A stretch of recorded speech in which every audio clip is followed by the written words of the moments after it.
الله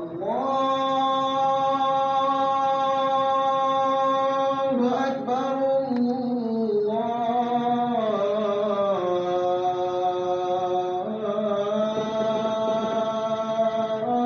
الله أكبر.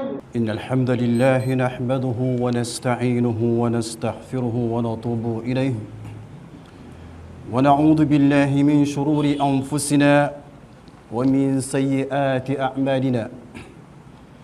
من يهده الله فلا مضل له ومن يضلل فلا هادي له. وأشهد أن لا إله إلا الله وحده لا شريك له. وأشهد أن محمدًا عبده ورسوله صلى الله عليه وعلى آله وأصحابه وسلم تسليمًا كثيرا. أما بعد، عباد الله، أوصيكم ونفسي بتقوى الله سبحانه وتعالى. يا أيها الذين آمنوا اتقوا الله حق تقاته ولا تموتن إلا وأنتم مسلمون. يقول الله سبحانه وتعالى في كتابه العزيز: وأن المساجد لله فلا تدعوا مع الله أحدا. اعلموا أيها الإخوة أن المساجد مكان لقاء الله عز وجل، يذكر فيها اسم الله، يسبح له فيها بالغدو والآصال. جعل الله سبحانه وتعالى لعبادته كما قال: وأن المساجد لله فلا تدعوا مع الله أحدا. فيها يزاد الإيمان وتحيا القلوب وتصم الأرواح وتخضع الأبدان.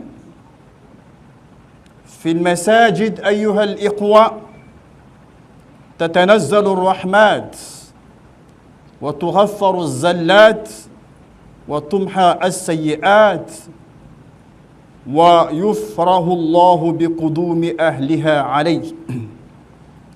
قال صلى الله عليه وسلم: من بنى مسجداً يبتغي به وجه الله بنى الله له مثله في الجنة.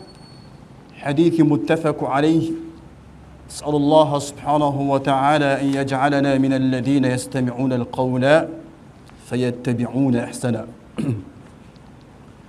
Alhamdulillah, toutes les louanges appartiennent à Allah. Nous attestons qu'il n'y a d'autres dieux qui méritent d'être adorés en dehors d'Allah subhanahu wa ta'ala. Et nous attestons que le prophète Mohammed alayhi salatu wa salam est le messager d'Allah. Que la paix et la bénédiction d'Allah soient accordées au prophète Mohammed alayhi salatu wa salam, sur sa noble famille et sur ses fidèles compagnons jusqu'au jour de la résurrection. Amin. Chers frères, chères sœurs en islam, craignez Allah, comme Allah subhanahu wa ta'ala nous le recommande. Ya ayyuhalladhina amanu taqullaha haqqa tuqatih wa la tamutunna illa wa antum muslimun. Ô vous qui portez la foi, craignez Allah subhanahu wa ta'ala et ne mourrez qu'en étant soumis à sa volonté. Qu'Allah nous compte parmi les soumis et qu'il nous compte parmi les pieux, ya Rabbal Alamin. En effet, dans notre sermon de ce jour, nous allons parler un peu de nos mosquées. Sur ce, Allah nous le dit dans le Coran: أعوذ بالله من الشيطان الرجيم وأن المساجد لله فلا تدعوا مع الله أحدا. Les mosquées sont consacrées à Allah, n'invoquez donc personne avec Allah. Sourate Al-Jinn, verset 18. Nous devons savoir que les masajid sont les endroits les plus aimés par Allah subhanahu wa ta'ala et les marchés sont les endroits les plus détestés par Allah subhanahu wa ta'ala, comme l'a dit le prophète alayhi salatu wa salam. Les masajid, pourquoi? Parce que ce sont les endroits qui ont illuminé l'obscurité de ce bas monde. Ce sont des lieux dans lesquels chaque croyant retrouve sérénité et béatitude. Qu'Allah subhanahu wa ta'ala fasse que nous puissions respecter nos mosquées et faire de ces mosquées-là vraiment les maisons d'Allah subhanahu wa ta'ala. Le prophète alayhi salatu wa salam, pour montrer l'importance de la mosquée, il nous dit dans un hadith, sallallahu alayhi wa sallam, parmi les 7 catégories qui vont bénéficier de l'ombre d'Allah subhanahu wa ta'ala yawm al-qiyamah,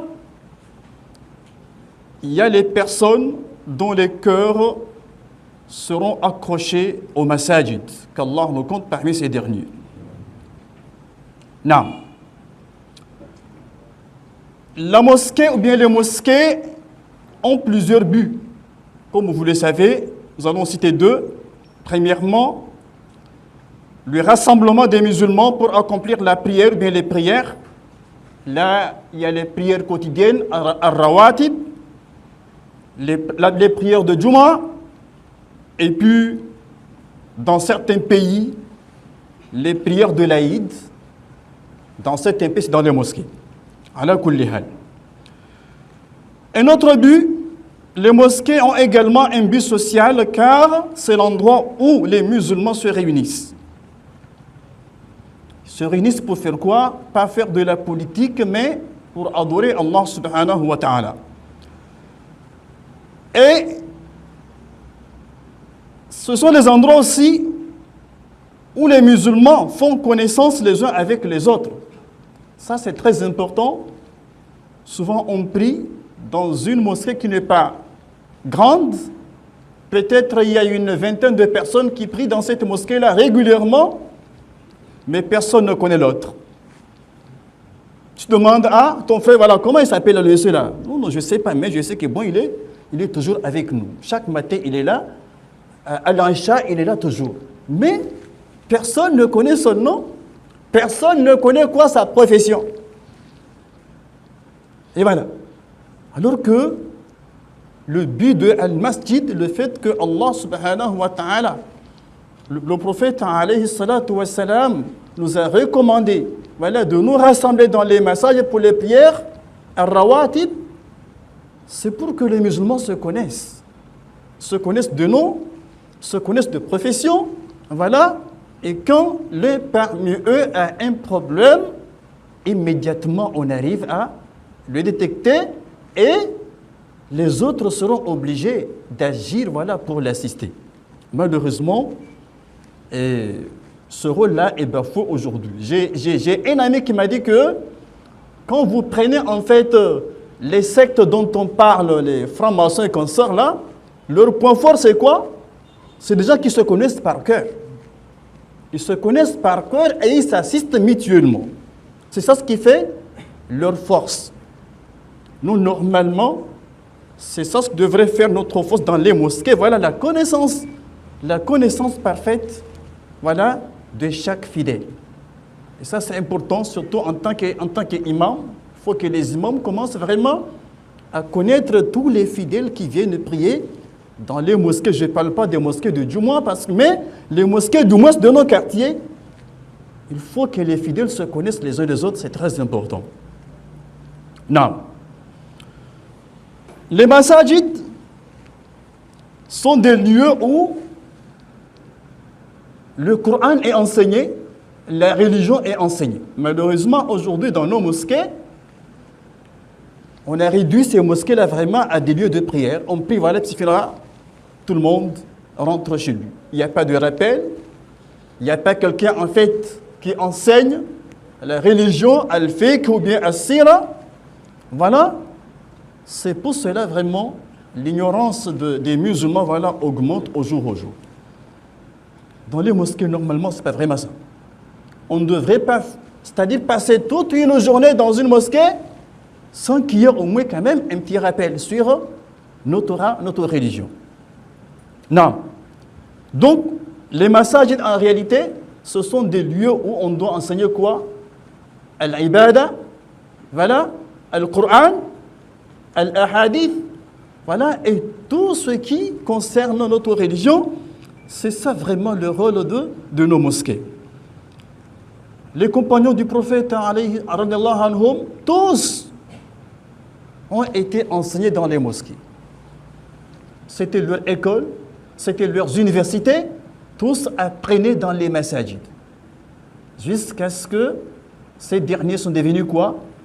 Des grands savants, des grands ulama, voilà, qui ont fait qu'aujourd'hui, là, la religion nous est parvenue, là où nous sommes aujourd'hui.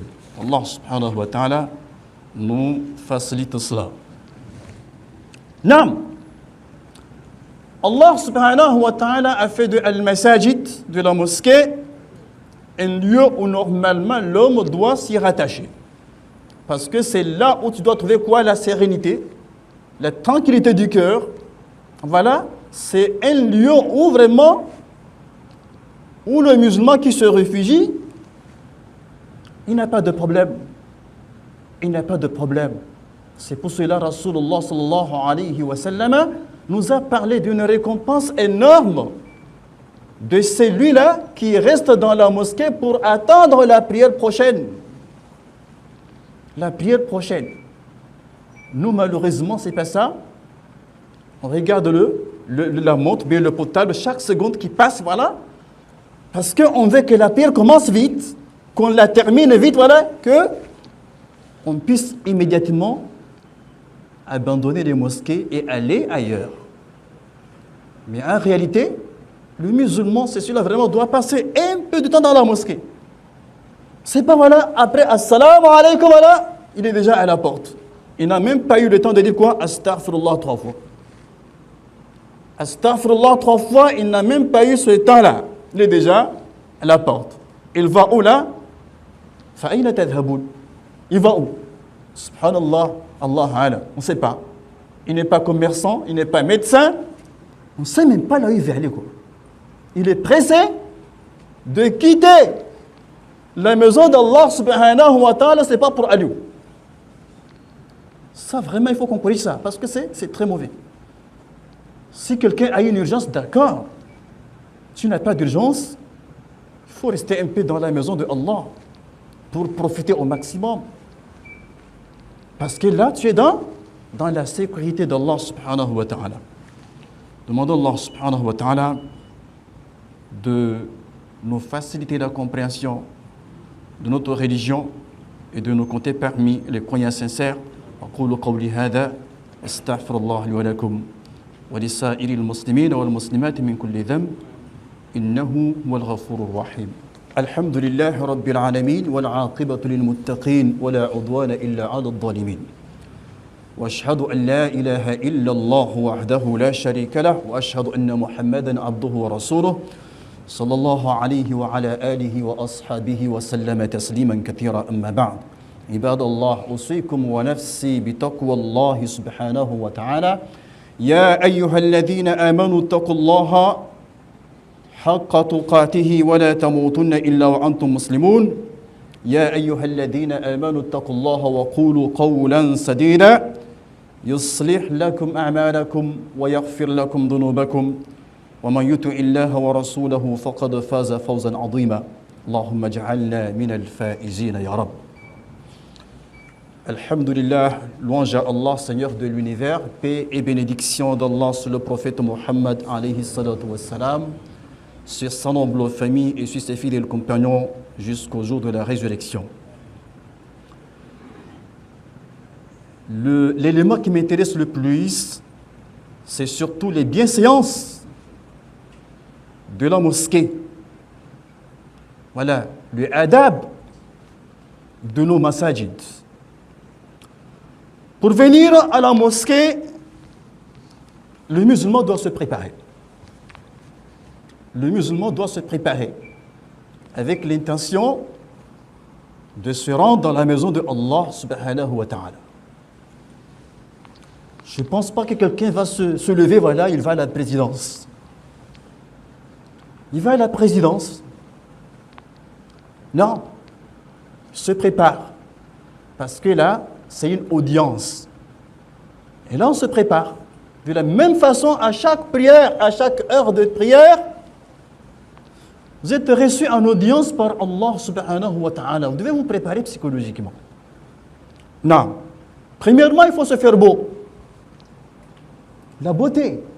Inna Allah tayyib. La yuhibbu illa tayyiba. Allah subhanahu wa ta'ala est beau et il n'aime que ce qui est beau. Premièrement, il faut se faire beau. Il faut être beau avant de se rendre dans la maison de Allah subhanahu wa ta'ala. Des jolis habits. Vous-même soyez présentable. Parfumez-vous avant de se rendre dans la maison de Allah subhanahu wa ta'ala. Première des choses. Par contre, disons à nos sœurs, à nos femmes, de cesser certaines pagailles, parce qu'il y a certaines femmes, ils se parfument avant de se rendre à la mosquée, et ça c'est grave. La femme ne se parfume pas pour se rendre à la mosquée. Haramun alayha. Ça, c'est réservé à l'homme. Non. Aïwa. Donc, le musulman, avant chaque prière, se préparait, se lavait, mettait des beaux habits, se parfumait pour aller à la mosquée. Non. On a posé la question de savoir,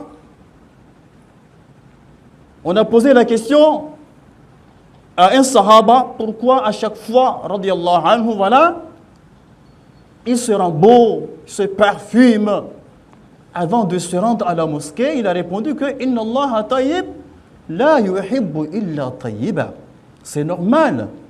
Je me rends dans la maison de Allah subhanahu wa ta'ala, je dois être beau.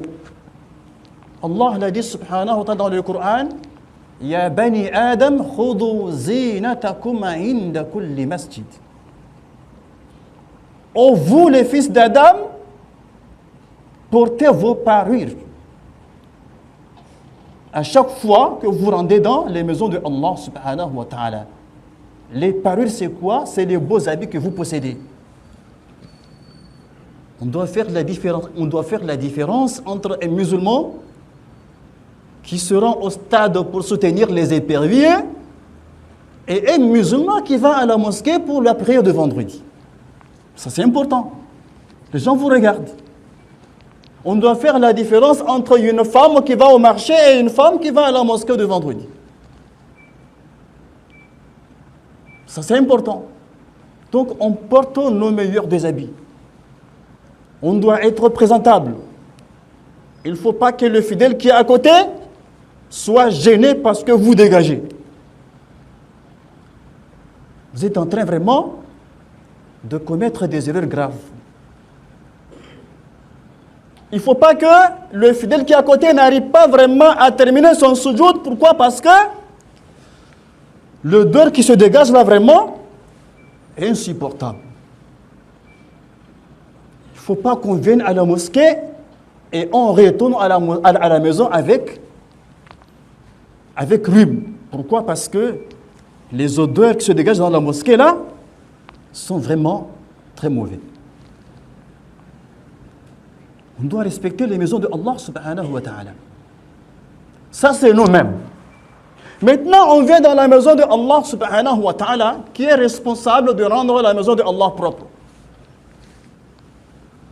Je sais seulement qu'à Mecca et à Al-Medina, il y a des milliers d'employés voilà, qui sont là à chaque seconde pour mettre les lieux au propre. Je ne pense pas qu'au Togo, bien en Afrique, qu'il y a quelqu'un qui peut employer des gens pour mettre au propre les maisons de Allah subhanahu wa ta'ala. Ça veut dire que chaque musulman qui vient à la mosquée est responsable. Il a le devoir de maintenir la propriété de la mosquée.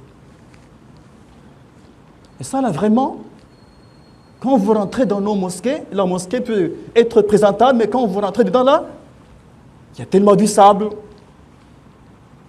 beaucoup de saleté.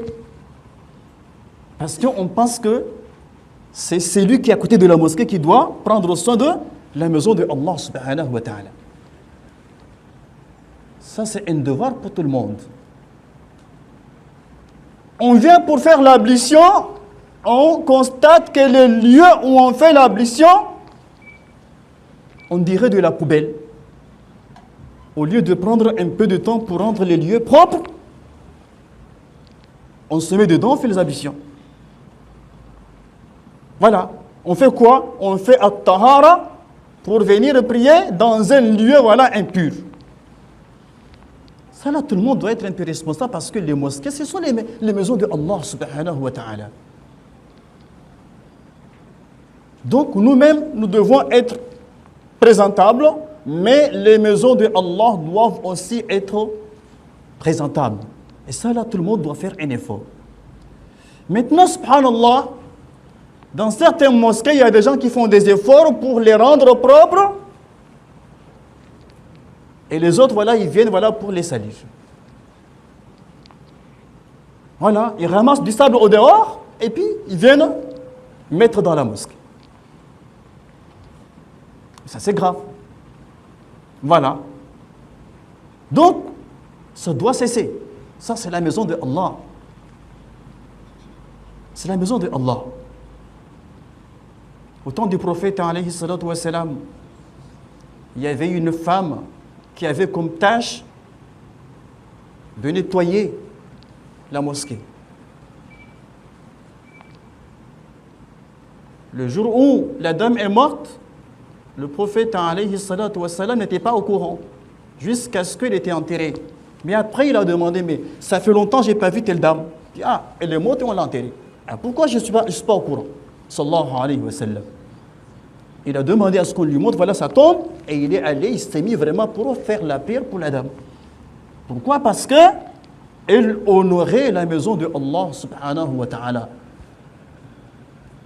Je ne vais pas vraiment avoir une telle récompense, un tel honneur de la part de Allah subhanahu wa ta'ala. Tu viens, tu rentres dans la mosquée, voilà, tu vois vraiment des autres, voilà, tu pars, comme si c'était la maison de quelqu'un.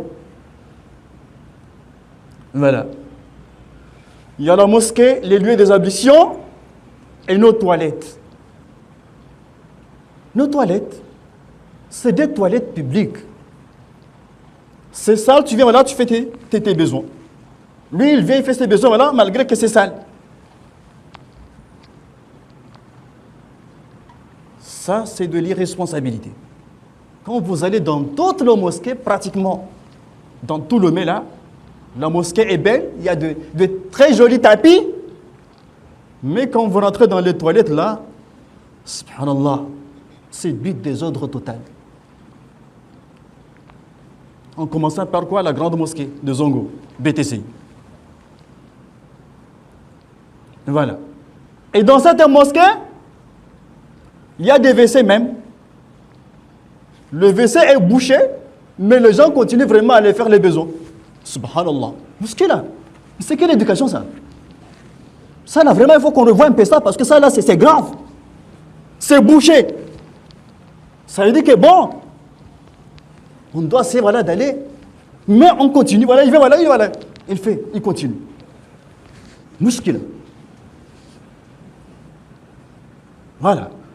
On se dit que les musulmans là, ils sont propres. Sur ce plan-là, vraiment, nous sommes très en retard. Je vous dis, voilà, dans toutes les mosquées, il n'y a pas d'exception. Ça, vraiment, c'est un point faible pour nous musulmans d'aujourd'hui. Qu'Allah nous facilite, qu'Allah nous en préserve. Je ne sais pas la situation dans les toilettes de la mosquée de l'université ici. Je sais que bon, les étudiants vraiment ils font toujours des efforts. Qu'Allah les assiste afin qu'ils continuent vraiment à maintenir ces efforts-là parce que c'est important. Je connais une seule mosquée à Lomé, la mosquée d'Akodesewa, dirigée par un de nos conseillers, Imam Salis Bawa, une mosquée propre. Parce qu'à chaque prière, ils font le ménage. Donc la mosquée est toujours propre. Elle fait l'exception. Donc nous devons honorer les maisons de Allah subhanahu wa ta'ala.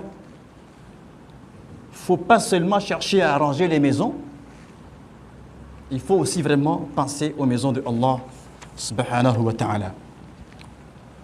Alors, j'ai parlé de nous-mêmes, des lieux d'habitation, des mosquées, des toilettes et consorts, c'est le plus important. Maintenant, le musulman qui vient entrer dans la maison de Allah subhanahu wa ta'ala, il n'entre pas comme il rentre dans sa chambre. Il doit au moins dire Bismillah. Bismillah, wassalatu wassalamu ala rasulillah, Allahumma aftah li abwaba rahmatik. La moindre des choses. Bismillah, au nom d'Allah. Wassalatu wassalamu ala rasulillah. Que la paix et la bénédiction d'Allah soient sur le prophète, alayhi salatu wassalam. Allahumma aftah li abwaba rahmatik.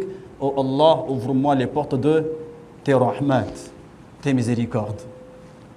Une très belle invocation. Et tu rentres avec le pied droit. On rentre dans la mosquée avec le pied droit. On ne vient pas rentrer avec le pied gauche. Voilà. Et quand tu rentres dans la mosquée, tu vas saluer la mosquée. Tu fais 2 rak'at, tahiyatul masjid. 2 rak'at de salutation de la mosquée. Avant de t'asseoir. Voilà. Pour attendre quoi? La prière, bien pour lire le Coran, bien pour faire al-dhikr. Voilà. C'est important. Tu dois savoir que ici, là, c'est la maison de Allah.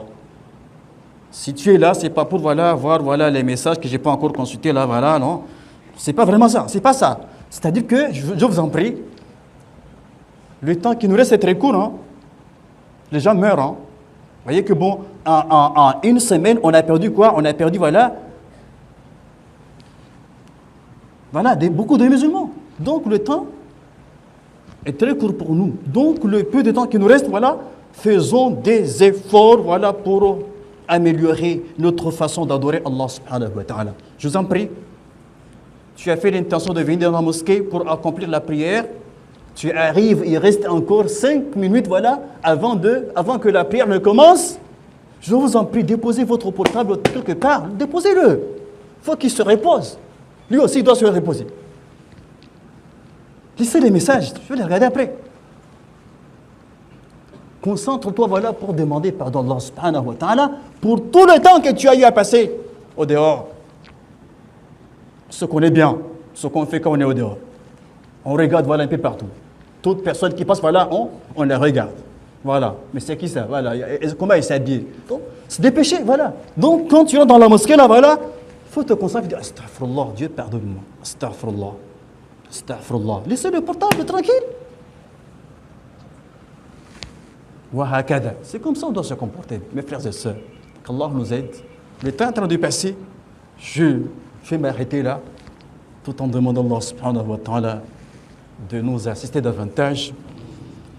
إن الله وملائكته يصلون على النبي يا أيها الذين آمنوا صلوا عليه وسلموا تسليما اللهم صل على محمد وعلى آل محمد كما صليت على إبراهيم وعلى آل إبراهيم إنك حميد مجيد اللهم بارك على محمد وعلى آل محمد كما باركت على إبراهيم وعلى آل إبراهيم إنك حميد مجيد اللهم أعز الإسلام والمسلمين وأذل الشرك والمشركين ودمر أعداءنا وأعداء الدين اللهم انصر إخواننا في فلسطين يا رب العالمين اللهم انصرهم على عدوهم يا رب العالمين اللهم اشف مرضاهم وتقبل شهداءهم يا رب العالمين اللهم إنا نسألك الأمن والسلام في هذا البلد وفي سائر بلاد المسلمين اللهم إنا نسألك الأمن والسلام في مالي وفي بوركينا وفي النيجر وفي غينيا وفي كل مكان يا رب العالمين يا أرحم الراحمين اللهم يسرنا ولا تعسرنا ولا تردنا خائبين اللهم زدنا علما اللهم زدنا علما اللهم فقهنا في الدين يا رب العالمين اللهم نجنا في حياتنا يا الله يا رب العالمين اللهم إنا نسألك الهدى والتقى والعفاف والغنى يا رب العالمين. اللهم اشف مرضانا ومرضى المسلمين. اللهم اغفر موتانا وموتى المسلمين.